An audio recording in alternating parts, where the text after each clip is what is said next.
ये काफ़ी interesting chapter है फॉरेन एक्सचेंज मार्केट का। ये वन ऑफ द मेरा मोस्ट फेवरेट चैप्टर है। इसमें हम जानेंगे फॉरेन एक्सचेंज मार्केट क्या होता है, उसमें पार्टिसिपेंट्स कौन से होते हैं, फंक्शंस क्या क्या होते हैं, ट्रांजैक्शंस कैसे होते हैं। ट्रांजैक्शन 5 तरीके के होते हैं, वो सारे पे हम डिस्कस करेंगे।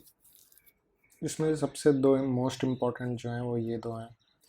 ये सबसे कॉमन और सबसे इम्पॉर्टेंट ट्रांजैक्शन का पार्ट फॉर्म करता है।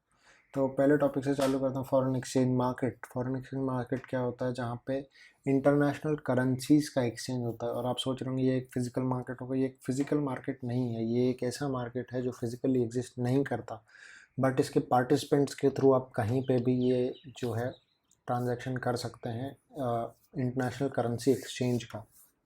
जैसे मान लीजिए मेरे पास रुपी है, मेरे को डॉलर चाहिए, तो आज की तारीख में अगर रुपी का रेट 73 है, मेरे को 73 रुपीज़ देना पड़ेगा $1 लेने के लिए। और मैं ये कहाँ पे कर सकता हूँ? मैं ये पेटीएम पे कर सकता हूँ, मैं ये बैंक में जाके कर सकता हूँ, मैं कोई और रजिस्टर्ड ब्रोकर के पास जाके कर सकता हूँ, मैं सेंट्रल बैंक के पास जा सकता हूँ। बट सेंट्रल बैंक के पास आप एज एन इंडिविजुअल एक्सचेंज करवाने नहीं जा सकते, बट फिर भी एक बोलने का तरीका है वो।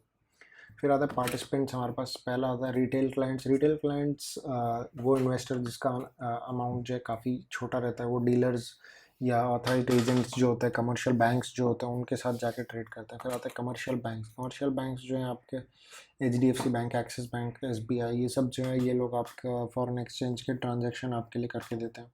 Foreign exchange dealers. फिर कुछ होते हैं रजिस्टर्ड डीलर्स, जैसे कि अगर मैं बात करूँ तो अकबर ट्रैवल्स करके एक ट्रैवल एजेंसी है, ट्रैवल एस्टेट ट्रैवल कंपनी है जो आपके ट्रैवल बुकिंग्स करवाती है। तो वो लोग क्या करते हैं, वो लोग आपके ये एक्सचेंज भी करके दे देते हैं आपके लिए।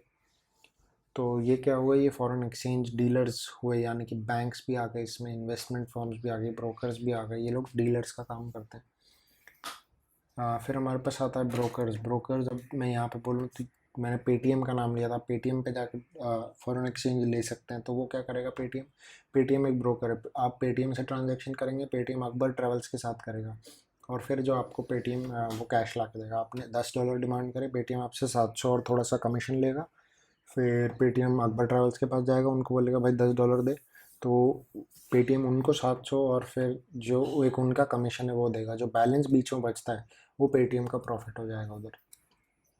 सेंट्रल बैंक, हर कंट्री का सेंट्रल बैंक ऑथोराइज होता है फॉरेन एक्सचेंज रेगुलेट करने के लिए।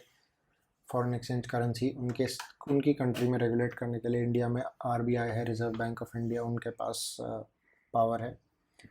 अभी यहाँ पे हमारे पास कॉन्सेप्ट आता है कि होलसेल और रिटेल मार्केट क्या है। होलसेल मार्केट जहाँ पे आप बल्क में ट्रांजैक्शंस करते हैं।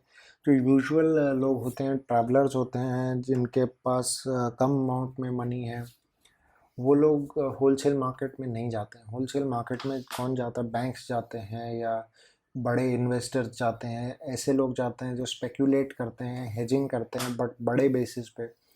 तो वो लोग जाते हैं, और वो स्पेक्यूलेट और हेजिंग क्या होता है वो मैं आपको आगे जाके बताऊंगा। फिर आता है रिटेल मार्केट। ट्रैवलर्स, रिटेल जैसे हम लोग हैं, टूरिस्ट हो गए, ट्रैवलर्स हो गए, तो वो लोग जो हैं उनको रिटेल ट्रांजैक्शंस करनी पड़ती हैं। और जो होलसेल मार्केट होता है वहाँ पे जो होते हैं वो लोग प्राइस मेकर्स होते हैं। प्राइस मेकर्स सभी होते हैं, बट वो लोग प्राइमरी प्राइस मेकर्स होते हैं। और रिटेल मार्केट में ट्रांजैक्शन करने वाले सेकेंडरी प्राइस मेकर्स होते हैं। ब्रोकर, ब्रोकर जो है वो मिडिल मैन है, वो प्राइस मेकर के बीच का मिडिल मैन है, कि एक तो प्राइस मेकर हुआ, एक प्राइस टेकर हुआ। अब दोनों को मिलाने का काम किसका है? दोनों का मिलाने का काम ब्रोकर का है, तो ब्रोकर वो काम करेगा। फिर इंडियन फॉरेन एक्सचेंज मार्केट यहाँ पे बताया गया 3 लेयर में बना है, जिसमें कि जो फर्स्ट प्लेस है डीलिंग्स की वो रिजर्व बैंक ऑफ इंडिया है और ऑथराइज डीलर्स हैं। सेकंड जो प्लेस आता है वो कॉरपोरेट जो है, कॉरपोरेट्स यानी कि कमर्शियल बैंक्स हो गए, वो भी कॉरपोरेट्स ही हैं। वो लोग सेकंड लेयर में पार्ट फॉर्म करते हैं, बट उतना हद तक नहीं करते जितना फर्स्ट लेयर में कमर्शियल बैंक्स करते हैं। कमर्शियल बैंक दोनों में थोड़ा थोड़ा पार्ट लेते हैं। और फिर जो आता है रिटेल मार्केट। रिटेल मार्केट जो है थर्ड सेगमेंट बनता है। यहाँ पे अगर हम function of foreign exchange market की बात करें, transfer of purchasing power, obvious सी बात है, अगर आपके पास रुपीज़ और डॉलर में कन्वर्ट हो गया तो फिर आप डॉलर में परचेज़ कर पाएंगे या रुपीज़ में भी परचेज़ कर पाएंगे। तो आपकी परचेजिंग पावर जो है थोड़ी सी बढ़ गई। आपके पास wider range of services available हो जाएंगी सेम अमाउंट ऑफ मनी के लिए। फिर आता है provision of credit instruments and credit. कई बार क्या होता है कि या फिर आप फॉरेन एक्सचेंज जो आपके पास होता है आप उसको गिरवी रख के उस पर कैश लेके कम वैल्यू का आप ट्रांजैक्शन कर पाते हैं, क्योंकि आपको इमरजेंसी आप उसके बेसिस पे क्रेडिट ले सकते हैं। आप फॉरेन एक्सचेंज जो आपके बिल्स ऑफ एक्सचेंज होते हैं, फॉरेन बिल्स ऑफ एक्सचेंज, आप उसके बेसिस पे क्रेडिट ले सकते हैं। फिर coverage of risk, coverage of risk कहता है कि कवरेज ऑफ रिस्क एक्चुअली आपको दूसरे जो कॉन्सेप्ट्स हैं जैसे हेजिंग हो गया, या एक और कॉन्सेप्ट था हमारे पास आर्बिट्राज और हेजिंग जो है, उसके बेसिस पे आपको समझ आएगा कवरेज ऑफ रिस्क क्या बोल रहा हूँ मैं। बट एक तरह से कवरेज ऑफ रिस्क में आपको बोलूँ तो जो आपके एक्सचेंज रेट में डिफरेंस आ जाता है कि मान लीजिए आज 73 है कल 75 हो गया, तो वो जो डिफरेंस आ जाता है वो डिफरेंस से बचा के रखने के लिए कवरेज ऑफ रिस्क का पॉइंट यहाँ पे बोला गया है। उसके बाद जो है transactions in foreign exchange market, 5 तरह की मेन ट्रांजैक्शन होती है। सबसे पहली आती है स्पॉट एक्सचेंज रेट। आप आज गए कहीं पे डॉलर्स एक्सचेंज करने, आज उन्होंने बोला अभी के अभी जो रेट चल रहा है उस पर एक्सचेंज होगा, तो अभी जो रेट चल रहा है वो मान लीजिए 73 चल रहा है, तो 73 पे जो एक्सचेंज होगा वो हो गया स्पॉट एक्सचेंज रेट। अगर आप आधे घंटे बाद आते हैं, आधे घंटे बाद 73.5 हो गया, तो फिर तब जो रेट चल रहा होगा 73.5 वो तब का स्पॉट एक्सचेंज रेट होगा। मैं आपको इसका पूरा रीड नहीं करवा रहा क्योंकि मैंने आपको बेसिक बता दिया है। फिर फॉरेन एक्सचेंज रेट आता है, सॉरी फॉरवर्ड एक्सचेंज रेट आता है। फॉरवर्ड एक्सचेंज रेट क्या होता है कि मान लीजिए आप आज बैंक के पास गए $100 लेके, आपने उनको बोला कि मैं आज से 90 डेज़ बाद जो है ये $100 कन्वर्ट करूँगा, बट मेरे को पता नहीं, सॉरी आप $100 लेके नहीं गए, आप $100 का किसी से कमिटमेंट लेके गए कि आपको मान लीजिए किसी ने बिल्स ऑफ एक्सचेंज दे रखा है $100 का, आप बैंक के पास गए कि मैं ये आप रखो, मैं आपसे जो है 90 डेज़ बाद इसको कलेक्ट करूँगा, पर मेरे को डर है कि आज जो रेट है जैसे आज 73 है, मेरे को डर है कि आज से 90 डेज़ बाद 70 ना हो जाए। बैंक कहता है ठीक है, एक काम करो आप आज के उस पर ही बुक करके रख दो, या तो आज वाले पे, या आप जो रेट बोलते हो आप अपना रेट बताइए। मान लो मैंने आज का ही रेट बोला, मैंने बोला 73, बैंक ने कहा ठीक है, तो क्या होगा 90 डेज़ बाद बैंक मेरे को क्या करेगा, पेमेंट जो है $100 का वो 73 के रेट पर ही करेगा, उसको फ़र्क नहीं पड़ता क्या रेट चल रहा हो उस दिन, 75 हो 70 हो कुछ भी हो, बैंक मेरे को 73 पर ही पेमेंट करेगा। और ये रेट ऐसा नहीं होता कि आप जाके कुछ भी रेट बोल के आ सकते हो, नहीं, क्या रहता है कि आप जो बोलोगे बैंक अपना कैलकुलेशन करके चेक करेगा कि उनका फ्यूचर एस्टीमेट क्या आता है।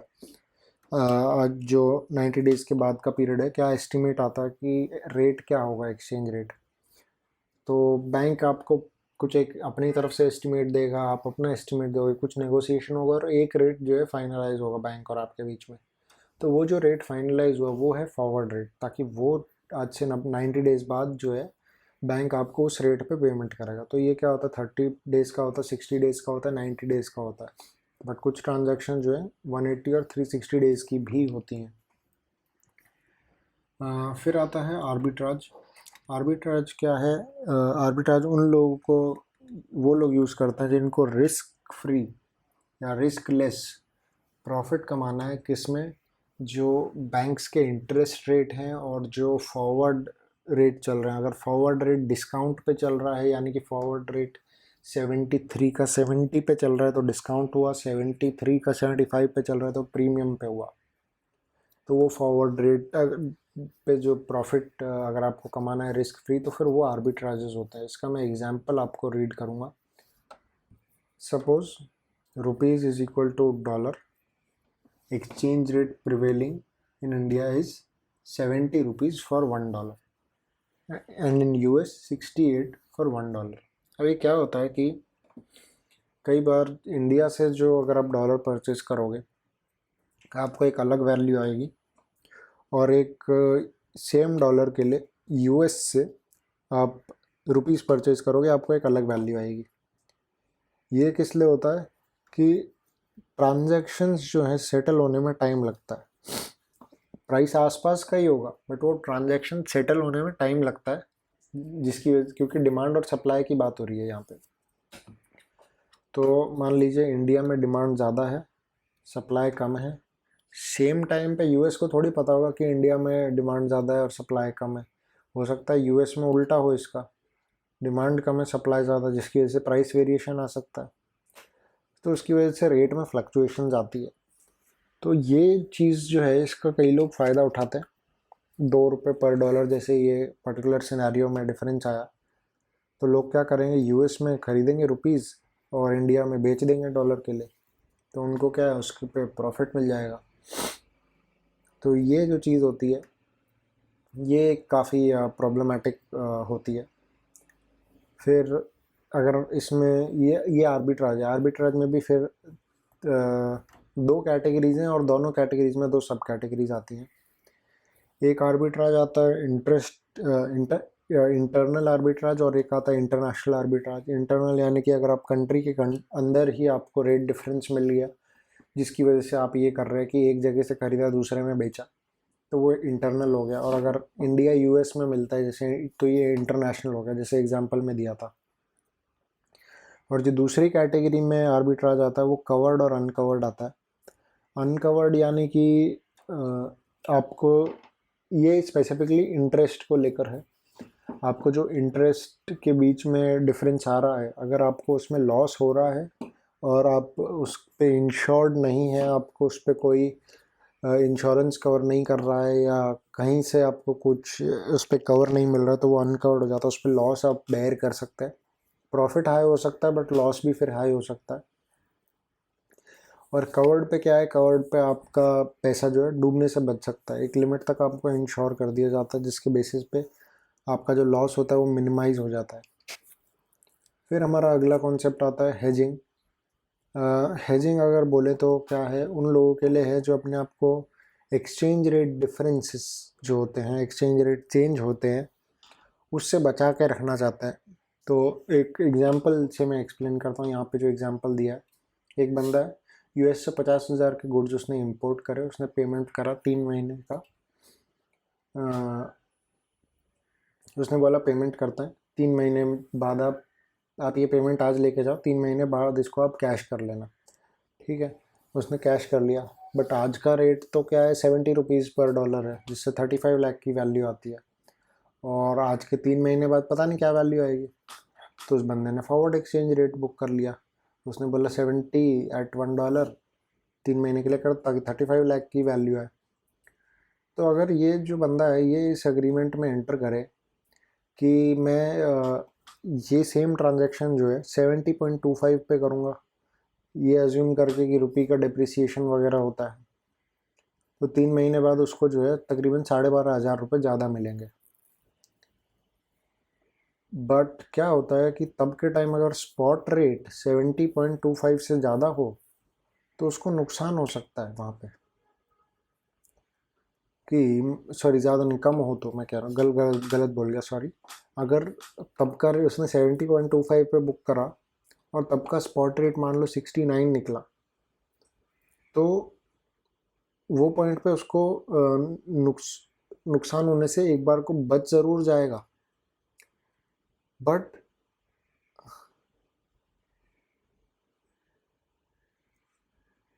सॉरी मैं शायद ये पूरा ही पॉइंट गलत बोल गया। मैं वापस से एक्सप्लेन करता हूँ ये एग्जांपल को, यहाँ से एज इट इज़ रीड करते हैं, फिर अपन देखते चलते हैं। मैं गलत बोल गया ये पॉइंट पूरा शायद से। Indian importer imports goods from USA, उसने यूएस से गुड्स परचेज करे, इंडिया में आए $50,000 पे, पेमेंट करा 3 महीने के टाइम के लिए बोला उसने। तो स्पॉट रेट था 70 रुपीज़ फॉर $1, यानी कि 35 लाख रुपए। अब मार्केट की अनसर्टनिटी की वजह से इम्पोर्टर को डर लगता है कि रुपये का डिप्रिसिएशन होता है। अच्छा, मैंने आपको सही ही बताया था, खाली मैं एक एक्सपोर्टर के पॉइंट ऑफ व्यू से बोल रहा था, बट एक्चुअली इम्पोर्टर के पॉइंट ऑफ व्यू से देखना है। अभी इम्पोर्टर के पॉइंट ऑफ व्यू से देखते हैं। आज की तारीख में उसको अगर मान लीजिए बैंक में उसने बोला कि 3 महीने बाद आप ये पेमेंट कर देना, तो आज उसको कितना देना पड़ेगा, अगर आज का रेट देखे 35 लाख रुपीज़। बट मान लीजिए उसने एंटर करा कॉन्ट्रैक्ट 70.25 पे, ठीक है, ये सोच के कि उसको लगेगा रुपये डेप्रिशिएट होगा। हाँ, ये ध्यान रखना पड़ेगा, फॉरेन एक्सचेंज में अगर मान लीजिए रुपये टू डॉलर कर रहे हैं आप, रुपीज़ टू सॉरी डॉलर कर रहे हैं आप, तो क्या होगा अगर रुपी डेप्रिशिएट होता है तो कन्वर्जन रेट बढ़ेगा, यानी कि जब भी रुपी डेप्रिशिएट होगा 70 का 70.25 या उससे ज़्यादा बढ़ेगा, और अगर रुपी अप्रिशिएट होता है तो 70 का 69.75 या उससे कम ऐसे गिरते जाएगा। तो ये स्पेसिफिक फिगर्स नहीं है, कुछ भी हो सकता है डिपेंडिंग ऑन अप्रिसिएशन या डेप्रिसिएशन, उल्टा चलता है यहाँ पे वैल्यू। ठीक है, हाँ, तो अगर वो उसको लगता है रुपये डिप्रिशिएट होगा तो उसने 70.25 पे रेट बुक करा, और मान लीजिए अगर 3 महीने बाद जो है एक्चुअल रेट 70.25 ही रहा, तो उसको 12,500 रुपये ज़्यादा देने पड़ेंगे बैंक को पेमेंट करने के लिए, जो कि करेक्ट है। उसको कोई प्रॉब्लम नहीं होगी अगर रेट उतना ही हो, क्योंकि उसने उसी पे तो फॉरवर्ड रेट बुक करा है।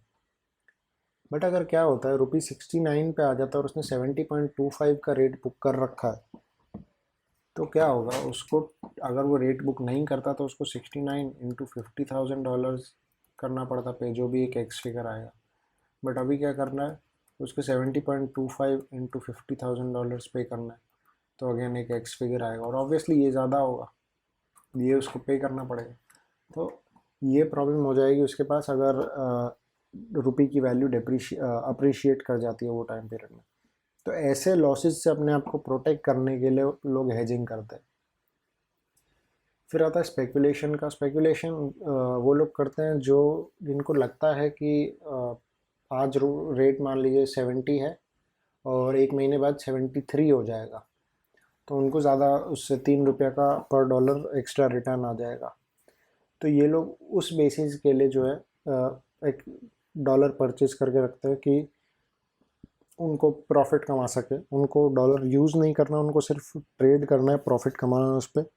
स्पेक्यूलेट करते हैं वो लोग अपनी खुद की कैलकुलेशन लगा के, जो भी ये प्रिडिक्ट करते हैं प्राइस ये एस्टिमेटेड आता है नहीं आता है, और फिर उस पर प्रॉफिट कमाते हैं।